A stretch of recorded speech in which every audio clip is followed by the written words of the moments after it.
Salam dostlar. Bu videoda növbəti psixoloji testə keçid edəcəyik və bir yerdə uşaqlıqda baş verən neqativ hadisələr bizdə nə dərəcədə travma qoyub onu öyrənəcəyik. İlk öncə onu deyim ki, hər travma özündə bir neqativ hadisə daşıyır.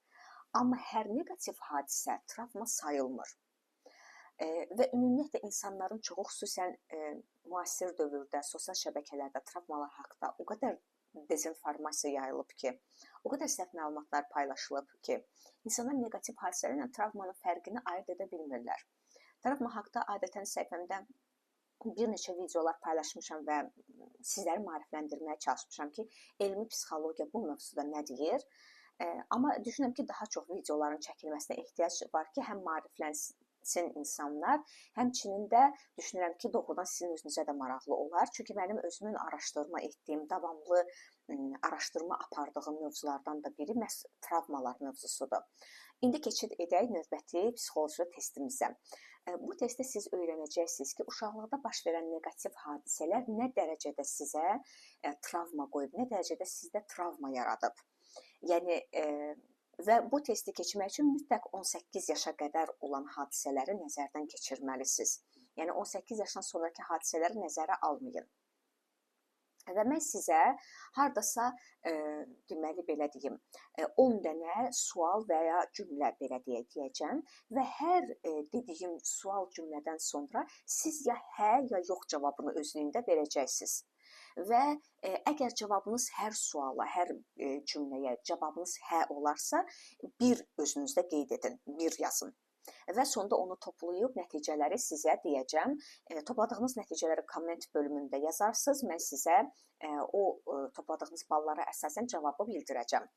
Birinci, valideyniniz ya da sizinlə yaşayan başqa bir böyük insan tez-tez sizi təhqir edib alçaldıbmı?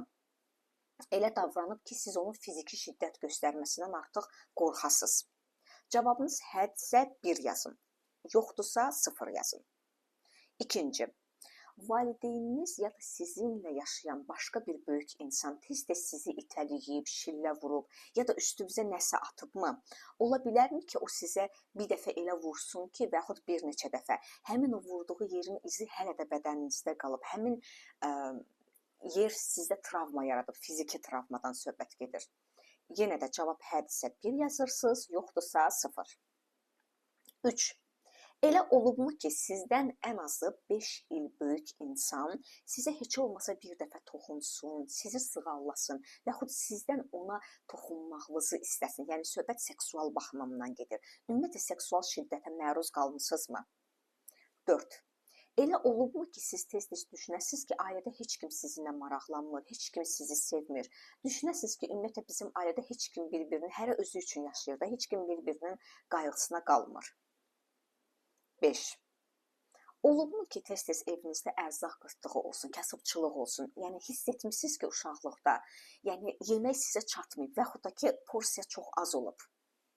Və yaxud çəkilib paltar geyinəsiniz, və yaxud da ki, ümumiyyətlə valideynlərinizin sərxoş və yaxud laqeyd həyat tərzi ucubatından sizin geyiminizlə, yeməyinizlə maraqlanmayıb. Məsələn, saatlarla ac qalmışsınız, sizin yemək yeyib yeməməyinizlə heç kim maraqlanmayıb.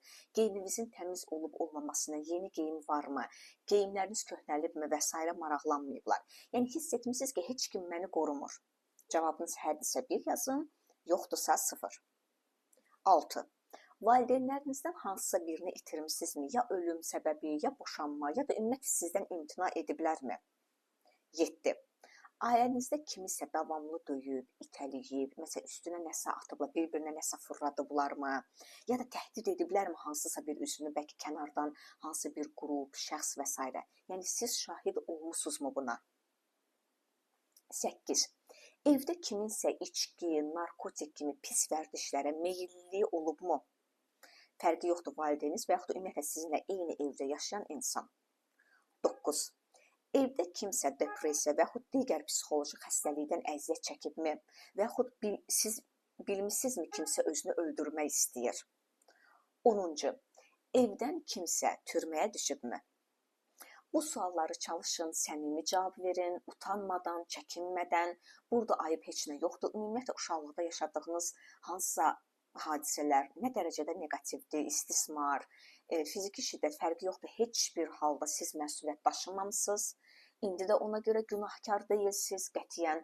Bunlara utanmadan çox rahat şəkildə, cəsarətli şəkildə cavab verin və topladığınız balları deyin, mən sizə geri dönüş edim ki, o ballara əsasən nə dərəcədə bu hadisələr sizdə travma qoyub.